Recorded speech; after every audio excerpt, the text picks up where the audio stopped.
സെല്ലുലോയിഡിൽ again Jessy ഡാനിയലിന്റെ character അതിൻ്റെ അകത്ത് young ആയിട്ടുള്ള ഒരു പൃഥ്വിരാജ് വളരെ വൈബ്രന്റ് ആയിട്ടുള്ള അതുപോലെ പ്രായമായിട്ടുള്ള ക്യാരക്ടർ അതിൻ്റെ അകത്തെ ട്രാൻസ്ഫോർമേഷൻ എങ്ങനെയായിരുന്നു? പിന്നെ ഇത് കുറച്ച് ഗ്യാപ്പ് കഴിഞ്ഞിട്ടായിരുന്നു ഇപ്പം എന്ന് പറഞ്ഞാൽ സ്കെച്ച് ഒക്കെ വരച്ചു ഗ്രാഫിക് ഡിസൈൻ ചെയ്യാൻ നമുക്കത് അതങ്ങനെയാണ് ചെയ്തത്. ആദ്യം തന്നെ ജെസി ഡാനിയലിൻ്റെ ഒറിജിനൽ ചിത്രം എടുത്തു. ആ ചിത്രത്തിൽ നിന്നും പൃഥ്വിരാജിൻ്റെ ചിത്രം എടുത്തിട്ട് ഇതിന് ഗ്രാഫിക് ഡിസൈൻ ചെയ്തു. എന്നിട്ട് ഗെറ്റപ്പ് ഇങ്ങനെ ആയിരിക്കണമെന്നൊക്കെ നമ്മളൊരു ധാരണ ഉണ്ടാക്കിയിരുന്നു. ആ ധാരണയുടെ പുറത്താണ് അതിൻ്റെ വിഗും ഇതെല്ലാം ശരിയാക്കിയിട്ടുള്ളത്. ജെസി ഡാനിയലിൻ്റെ മുഖവും അല്ലെങ്കിൽ ഭാവവും അതേപടി പറിച്ചു നടാൻ ശ്രമിച്ചില്ല. കാരണം വെച്ചിട്ടുണ്ടെങ്കിൽ നമ്മുടെ ജെസി ഡാനിയൽ എന്ന് പറഞ്ഞ പൃഥ്വിരാജാണ് പ്രസൻറ്റ് ചെയ്യുന്നത്. പൃഥ്വിരാജിൽ നിന്നുകൊണ്ടാണ് ജെസി ഡാനിയലിനെ നമ്മൾ കാണാനായിട്ട് ശ്രമിച്ചിട്ടുള്ളത്.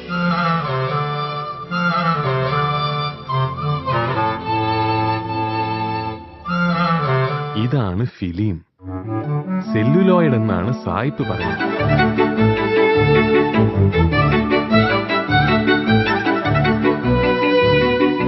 മലയാളക്കരയിലെ ആദ്യത്തെ സിനിമാ പിടുത്തക്കാരനാവും നിന്റെ ഡാനിയൽ.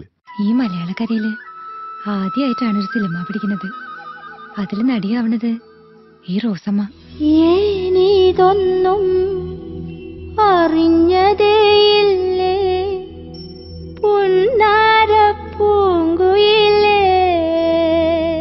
ഈ വർഷം അവാർഡ് കിട്ടിയ സോപാനം എന്ന് പറഞ്ഞ സിനിമയും അതിനോടൊപ്പം തന്നെ ജയറാമിൻ്റെ നടൻ എന്ന് പറഞ്ഞ സിനിമയുണ്ടായിരുന്നു. ഈ രണ്ട് സിനിമയും ഞാൻ എൻ്റെ ഹൃദയത്തോട് ചേർത്ത് വെച്ച് വർക്ക് ചെയ്ത പടങ്ങളാണ്.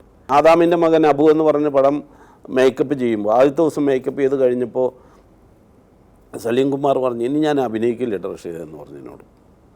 ഇനി അഭിനയിച്ചാൽ ഞാൻ മോശവും, ഞാൻ ഇങ്ങനെ അങ്ങോട്ട് പോവുള്ളൂ എന്ന് പറഞ്ഞു എന്നോട്. ഹജ്ജ് ക്ലാസ്സിന് ടൗണിൽ പോയതായിരുന്നു. പടച്ചോൻ അനുഗ്രഹിച്ച ഈ വരുന്ന ശനിയാഴ്ച ഞങ്ങൾ ഹജ്ജിന് പോകും.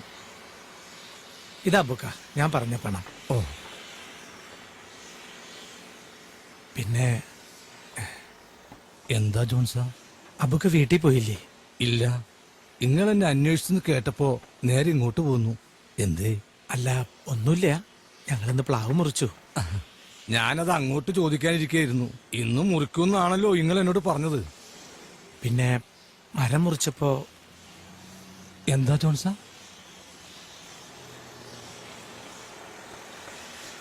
എന്തേനു? വിറകന്റെ കാശ് കൂടി കിട്ടില്ല ബുക്ക. അതെന്റെ ഉള്ള മുഴുവൻ പൊള്ളയാ.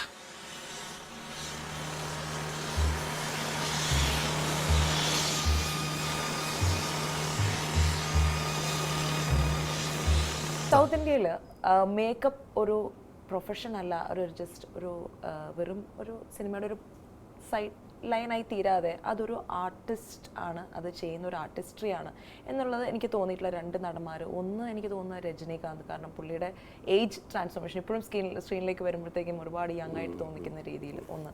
പിന്നെ കമൽഹാസൻ. ഈ രണ്ട് നടന്മാർ എനിക്ക് മേക്കപ്പിൻ്റെ കാര്യത്തിൽ ഒരുപാട് എനിക്ക് തോന്നുന്ന ഒരുപാട് ഫെയിം കൊണ്ടുവന്നിട്ടുണ്ട് അങ്ങനെ ഒരു കാര്യത്തിനോട്. എന്താണ് അഭിപ്രായം? കമൽ സാറ് വളരെ കാലം മുമ്പ് തന്നെ മേക്കപ്പിൽ ഭയങ്കര ആരാധനയുള്ള ഒരാളാണ്. മേക്കപ്പ് ആർട്ടിസ്റ്റ് എന്ന് പറയും. എന്നെ ഈ സിനിമയിൽ കൂടുതൽ മേക്കപ്പിനോട് എനിക്ക് താല്പര്യം ഉണ്ടാക്കി തന്നൊരു വ്യക്തി കമൽ സാറാണ്. ഞാൻ ചാണക്യം എന്ന് പറഞ്ഞ പടം ഞാൻ ചെയ്ത നവോദയയുടെ പടം. അപ്പോൾ ആ ഒരു ബന്ധമാണ്. പിന്നീട് കമൽ സാർ എന്നെ മദ്രാസിൽ വിളിച്ചിട്ട് പോവുകയും മരുതനായത്തിൻ്റെ സമയത്ത് അത് തുടങ്ങാനായിട്ട് എൻ്റെ ട്രെയിനിങ് തരികയും അതിനുശേഷം മൈക്കിൾ മദന കാമരാജ് അങ്ങനെ ഒരു സിനിമ ചെയ്തു. ഞാൻ പിന്നെ ചെയ്ത സിനിമ ചാച്ചി 400 ബീസ് അവോഷൻ മീഡ് ഹിന്ദി. എന്നെ ആ സിനിമയ്ക്ക് വിളിച്ചപ്പോൾ ഞാൻ കമൽ സാറിൻ്റെ അടുത്ത് പറഞ്ഞ ഒറ്റ കണ്ടീഷനുള്ളൂ, അത് വർക്ക് ചെയ്യുന്നത് ലേഡി ഗെറ്റപ്പ് ചെയ്യുന്നത് ബാരി കൂപ്പർ എന്ന് പറഞ്ഞൊരു മേക്കപ്പ് ആർട്ടിസ്റ്റ്, മൈക്കിൾ വെസ്റ്റ്മോർ ആൻഡ് കമ്പനിയിൽ ഉള്ള ബാരി കൂപ്പറാണ്. അദ്ദേഹത്തിൻ്റെ കൂടെ അസിസ്റ്റൻ്റായിട്ട് നിൽക്കാനായിട്ട് എനിക്കൊരു അവസരം ഉണ്ടാക്കി തന്നെ.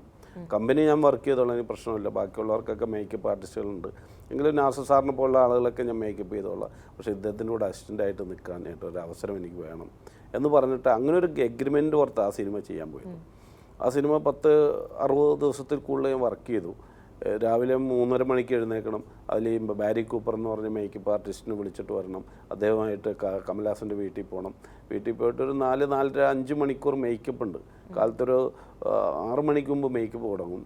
മേക്കപ്പ് തുടങ്ങിക്കഴിഞ്ഞാൽ ഒരു 11 മണിക്ക് ഷോട്ട് എടുക്കാൻ പറ്റുള്ളൂ. അതുവരെ അതിൻ്റെ അവിടെയാണ് ഞാൻ പ്രോസ്തറ്റിക് മേക്കപ്പിൻ്റെ ഒരു ടെക്നോളജി പഠിച്ചത്. പക്ഷേ എല്ലാ ആർട്ടിസ്റ്റിനും ഏറ്റവും കൂടുതൽ അടുത്ത് കാണുന്ന പലപ്പോഴും സാറായിരിക്കും.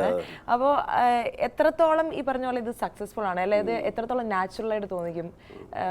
അത് നമ്മൾ ഇപ്പം നമുക്ക് വളരെ ഇതായിട്ട് തോന്നുമെങ്കിലും അത് മേക്കപ്പ് ചെയ്ത് കവറപ്പ് ചെയ്യാൻ പറ്റും. അങ്ങനെ നമുക്ക് ചെയ്യാം. ഇപ്പോൾ ലതാ മങ്കേഷ്കറിൻ്റെ ഒരു ഷോർട്ട് ഫിലിം വന്നിട്ടുണ്ട്. അത് മിക്കി കോൺട്രാക്ടറാണ് മേക്കപ്പ് ചെയ്തിരിക്കുന്നത്. ലതാ മങ്കേഷ്കറിന് 30 വയസ്സായിട്ട് അതിൽ മേക്കപ്പ് ചെയ്തിട്ടുണ്ട്, അത്രയും യങ്ങായിട്ട്. ആ ബോഡി അതിനകത്ത് പ്രത്യേകമായിട്ട് പ്രോസ്തറ്റിക് തന്നെ ചെയ്തേക്കണം. അവരുടെ മുഖം പഴയതുപോലെ ഉണ്ടാക്കിയിട്ട് അവരുടെ മുഖത്ത് തന്നെ വെച്ച് ഒട്ടിച്ച് ആ പഴയ ഇത് കൊണ്ടുവന്നാക്കിയാണ്. ഡിഫറെൻറ്റ് മേക്കപ്പ് രീതികളിലേക്ക് വരാണ്. ഇപ്പം ഒരുപാട് മാറിയെന്ന് പറഞ്ഞു, മാറിക്കൊണ്ടേയിരിക്കുകയാണ്. ഒരുപാട് പുതിയ ടെക്നിക്സ് ഉണ്ട്, ഡിഫറെൻറ്റ് കൈൻഡ് ഓഫ് ലുക്സ് ഉണ്ട്. ഒന്നെന്ന് പറയുന്നതാണ് ഈ പ്രോസ്തെറ്റിക് എന്ന് പറയുന്ന ഒരുപാട് പ്രാവശ്യം യൂസ് ചെയ്തൊരു വേർഡ്. പക്ഷേ കോമൺ ആയിട്ട് ഇപ്പോൾ നമ്മുടെ വ്യൂവേഴ്സിന് എല്ലാവർക്കും അറിയണമെന്നില്ല എന്താണ്. അപ്പോൾ ഒന്ന് പറയാമോ? പ്രോസ്തെറ്റിക് മേക്കപ്പ് എന്ന് 1963 ഹോളിവുഡിൽ കണ്ടുപിടിച്ചിട്ടുള്ളൊരു ടെക്നോളജിയാണ്. ഒരാളുടെ മുഖമോ അല്ലെങ്കിൽ ബോഡിയോ അല്ലെങ്കിൽ മറ്റ് ശരീരഭാഗങ്ങളോ റബ്ബറൈസ്ഡ് ആയിട്ടുള്ള ലാറ്റക്സ് ഉപയോഗിച്ചുകൊണ്ട് ഉണ്ടാക്കിയിട്ട് ബോഡിയുടെ പാർട്ടായിട്ട് തന്നെ കളർ ചെയ്ത് ഫിറ്റ് ചെയ്യുന്നതിനാണ് പ്രോസ്തെറ്റിക് എന്ന് പറയുന്നത്. അപ്പോൾ വളരെ ലേറ്റസ്റ്റ് ആയിട്ട് ചെയ്യുന്നത് സിലിക്കോൺ എന്ന് പറഞ്ഞിട്ടുള്ള ഒരു മെറ്റീരിയൽ ഉപയോഗിച്ചുകൊണ്ടാണ്. അങ്ങനത്തെ സിലിക്കോൺ മെറ്റീരിയലാണ് ഞാൻ സെല്ലുലോയിഡ് എന്ന് പറഞ്ഞ പടത്തിൽ പൃഥ്വിരാജിൻ്റെ കഴുത്തിൽ വെക്കാനായിട്ട്. ഇത് വളരെ തിന്നായിട്ടുള്ളൊരു മേക്കപ്പ് ഒരു മെറ്റീരിയലാണ്. അത് ഫ്ലെക്സിബിൾ, വളരെ ഫ്ലെക്സിബിൾ ആയിട്ടുള്ള, നമുക്ക് ട്രാൻസ്പെറൻ്റ് ആയിട്ടുള്ള ഒരു സാധനമാണ്. അത് വെച്ച് ഒട്ടിച്ചിട്ട് കളർ ചെയ്യാം. കളർ ചെയ്യുമ്പോൾ സാധാരണ നമ്മൾ ഇതുവരെ ഉപയോഗിച്ചുകൊണ്ടിരിക്കുന്ന പാൻ കേക്കോ പാൻ സ്റ്റിക്കൊന്നുമില്ല. അതിന് ആവശ്യമായിട്ടുള്ള കളേഴ്സ് ഉണ്ട്, ആ മെറ്റീരിയൽ ഉണ്ട്. ആ മെറ്റീരിയൽ വെച്ച് മാത്രമാണ് അത് കളർ ചെയ്താൽ ഫീൽ ഉണ്ടാവുള്ളൂ. അല്ലെങ്കിൽ ആ കളറും സ്കിന്നിൻ്റെ കളറും രണ്ടായിട്ട് നിൽക്കും. നമ്മുടെ ഇവിടെ ഇന്ത്യയിൽ ആ പ്രോസ്തറ്റിക് മേക്കപ്പ് കൊണ്ടുവന്നത് തന്നെ കമൽഹാസൻ തന്നെയാണ്. അദ്ദേഹത്തിൻ്റെ ഇന്ത്യൻ പോലുള്ള സിനിമകൾ, അവൈ ഷൺമുഖിയും. കമൽഹാസൻ്റെ ഏറ്റവും ലേറ്റസ്റ്റ് ആയിട്ടുള്ള പ്രോസ്തറ്റിക്കിൽ വളരെ സജീവമായിട്ടുള്ള സിനിമയാണ് ദശാവതാരം. ഇവിടെ ഒരുപാട് പോപ്പുലർ അല്ല, പക്ഷേ എയർ ബ്രഷ് മേക്കപ്പ് ഉണ്ട്. ലൈക്ക് കമ്മിങ് ടു ഇപ്പോൾ ഒരു വരാൻ പോകുന്ന ഏറ്റവും വലിയ വെല്ലുവിളി അത് തന്നെയായിരിക്കും സിനിമയിൽ മാത്രമല്ല ആഡ് ഫിലിം രംഗത്തും ബ്രൈഡൽ രംഗത്തും എയർ ബ്രഷ് മേക്കപ്പ് ഉപയോഗിച്ചാണ് സ്ലം ഡോഗ് എന്ന് പറഞ്ഞ സിനിമ ചെയ്താക്കുന്നത്. വെർജിന ഹോംസും നടാഷ നിച്ചലുമായിരുന്നു അതിൻ്റെ മേക്കപ്പ് ആർട്ടിസ്റ്റ്. അവരാണ് ആ ചിത്രം ചെയ്തിരിക്കുന്നത്. അവതാർ എന്ന് പറഞ്ഞ സിനിമയും എയർ ബ്രഷ് വെച്ച് ചെയ്തിട്ടുള്ളതാണ്. എയർ ബ്രഷ് എന്ന് പറയുന്നത് കാറിനൊക്കെ പെയിൻ്റ് അടിക്കുന്ന പോലത്തെ ഒരു സിസ്റ്റമാണ്. ഒരു പണ്ട് ആർട്ട് ഡയറക്ടേഴ്സൊക്കെ അത് ഉപയോഗിച്ചുകൊണ്ടിരുന്നു ഈ പോസ്റ്റർ ഡിസൈനിങ്ങിനൊക്കെ വേണ്ടിയിട്ട്.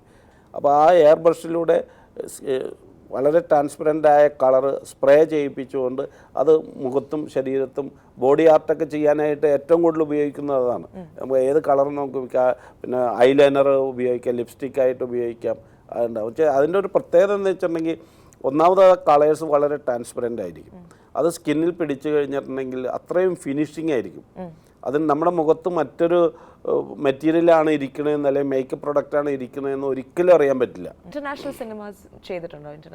ഞാനിപ്പോൾ ഈ അവസാനം ചെയ്ത സിനിമ, ഈ ലാസ്റ്റ് ചെയ്ത സിനിമ പോൾ കോക്സിൻ്റെ ഫിലിമാണ്, ഡിസ്റ്റിനി എന്ന് പറഞ്ഞിട്ടൊരു സിനിമ. അതിപ്പോൾ ഷൂട്ടിംഗ് കഴിഞ്ഞിട്ട് കുറച്ച് ദിവസമേ ഉള്ളൂ.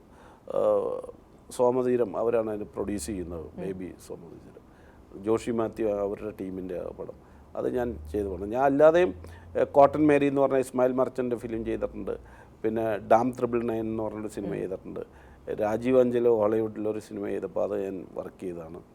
അങ്ങനെ കുറച്ച് പടങ്ങൾ ചെയ്തിട്ടുണ്ട്. പോസ്റ്റ് കാർഡ് എന്ന് പറഞ്ഞൊരു സിനിമ ചെയ്തിട്ടുണ്ട്.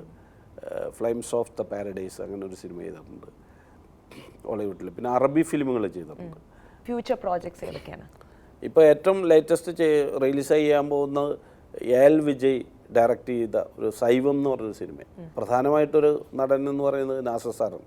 പിന്നെ നാസർ സാറിൻ്റെ മകൻ അഭിനയിച്ചിട്ടുള്ളത്. പിന്നെ ഒരു ദൈവത്തിരുമേൻ എന്ന് പറഞ്ഞ പടത്തിൽ ആ ചെറിയ കുട്ടി അഭിനയിച്ചാണ്. എല്ലാം പുതിയ ആളുകളാണ്. നാസർ സാർ മാത്രമേ ഉള്ളൂ അതിനകത്ത് പഴയ ഒരു നടൻ, ബാക്കിയെല്ലാം പുതുമുഖങ്ങളാണ്. അതൊരു പ്രത്യേക ജനസിൽ പറ്റിയ സിനിമയാണെന്ന് വേണം പറയാനായിട്ട്. അതിനകത്തൊരു പൂവൻകോഴിയാണ് പ്രധാന കഥാപാത്രം. സൈവം എന്ന് പറഞ്ഞാൽ വെജിറ്റേറിയൻ എന്നാണ് അർത്ഥം. അസൈവം എന്ന് പറഞ്ഞാൽ നോൺ വെജിറ്റേറിയൻ, തമിഴ് ഇതിലാണ്. അപ്പോൾ ആ പൂവൻകോഴിയെ ചുറ്റിപ്പറ്റിയുള്ളൊരു കഥയാണ്. ഒപ്പം തന്നെ ഞാൻ ചെയ്യുന്നൊരു സിനിമ വസന്ത് ബാല ഡയറക്റ്റ് ചെയ്യുന്ന കാവ്യത്തലൈവൻ എന്ന് പറഞ്ഞൊരു സിനിമയാണ്. അതിനൊരു ഷൂട്ടിങ്ങിനാണ് ഇന്ന് ഞാൻ പോകുന്നത്. ആ സിനിമയിലും പൃഥ്വിരാജും സിദ്ധാർത്ഥനുമാണ് പ്രധാന വേഷം ചെയ്യുന്നത്. പൃഥ്വിരാജിൻ്റെ തന്നെ നിരവധി കഥാപാത്രങ്ങൾ അതിനകത്തുണ്ട്. സ്ത്രീ രൂപത്തിലുള്ള വേഷമുണ്ട്. പിന്നെ മഹാഭാരതത്തിലെ കുറേ കഥാപാത്രങ്ങൾ, രാജാരിചന്ദ്ര നാടകത്തിൽ 1920കളിൽ മധുരയിലെ നാടക സംസ്കാരത്തിൻ്റെ കഥയാണത്. ഒരു വലിയൊരു ക്യാൻവാസിൽ ചെയ്യുന്നൊരു സിനിമയാണ്. ഒരു വീരപാണ്ഡ്യ കട്ടോമ്മൻ പോലുള്ള നാടകങ്ങൾ, അത്ര നിരവധി കഥാപാത്രങ്ങൾ അതിനകത്ത് മഹാഭാരത യുദ്ധം ഒക്കെ കാണിക്കുന്നുണ്ട്. ഒക്കെ ഞാൻ മേക്കപ്പ് ചെയ്യേണ്ടി വന്നിട്ടുണ്ടായിരുന്നു. അപ്പം സാറിൻ്റെ ഇനിയുള്ള ഒരു അൾട്ടിമേറ്റ് ഗോൾ എന്താണ്? ഞാനിപ്പോൾ എനിക്ക് സീനിയർ ഫെലോഷിപ്പ് എനിക്കാണ് കിട്ടിയത്. ഈ കുറേ പേര് കഴിഞ്ഞ വർഷത്തെ സീനിയർ ഫെലോഷിപ്പ് കിട്ടിയിട്ടുണ്ട് സെൻട്രൽ മിനിസ്ട്രിയുടെ, കൾച്ചറൽ മിനിസ്ട്രി. ആ സീനിയർ ഫെലോഷിപ്പ് ഒരു 2 വർഷത്തെ പ്രൊജക്റ്റാണ്. ആ പ്രൊജക്റ്റിനോടൊപ്പം തന്നെ ഞാൻ ഒരു പുസ്തകം പബ്ലിഷ് ചെയ്യുന്നുണ്ട്. ഭാഷാ ഇൻസ്റ്റിറ്റ്യൂട്ടാണ് പബ്ലിഷ് ചെയ്യുന്നത്. ആ പുസ്തകത്തിൽ എങ്ങനെയാണ് ഒരു നടൻ കഥാപാത്രമായി മാറുന്നത്, അതാണ് എൻ്റെ വിഷയം. നടന് സാധാരണമായ ഒരു ആളാണ്, വ്യക്തിയാണ്, ഒരു വ്യക്തി. അയാൾ അഭിനയിപ്പിക്കാനും അയാൾ ആ അഭിനയത്തിലൂടെ ഈ കാണുന്ന പ്രേക്ഷകരെ മുഴുവനും തൻ്റെ അടുത്തേക്ക് കൊണ്ടുവരാനും സാധിക്കുന്നത് ഒരു സിദ്ധിയാണ്. ആ സിദ്ധിയിലേക്ക് എത്താൻ മേക്കപ്പ് എന്താണ് ചെയ്യുന്നത്, എങ്ങനെയാണ് അയാൾ ട്രാൻസ്ഫോം ചെയ്യുന്നത്, പകർന്നാട്ടം എന്നാണ് അതിന് പറയുന്നത്. ആ പകർന്നാട്ടത്തിലൂടെ ഈ കാണുന്ന പ്രേക്ഷകരിലേക്ക് ഇയാൾ എങ്ങനെയാണ് എത്തിപ്പെടുന്നത് എന്നുള്ളതാണ് എൻ്റെ ഒരു സബ്ജക്റ്റ്. സാറിൻ്റെ എല്ലാവിധ വെഞ്ചേഴ്സിനും all the best. I hope you do really well. ഇനിയും ദേശീയ അവാർഡുകളും സ്റ്റേറ്റ് അവാർഡും ലഭിക്കട്ടെ.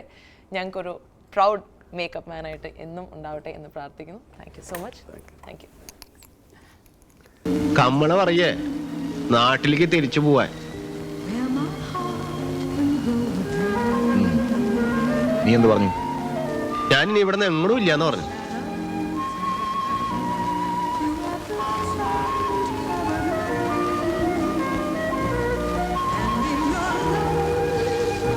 ആരാടാ ഈ കരയല്ലേ? എന്തുശിരുള്ള മോനായിരുന്നു. ഈ രാഷ്ട്രീയം പറയണത് കേൾക്കാൻ ഇപ്പോൾ എന്ത് രസ. ഉഷാറാവടോ. എന്തുഷാർ? ലോകം മുഴുവൻ അനീതിയല്ലേ. അയാൾ മരിച്ചു കഴിഞ്ഞതിന് ശേഷം എന്തെങ്കിലും അയാളെ നമ്മൾ അംഗീകരിക്കും.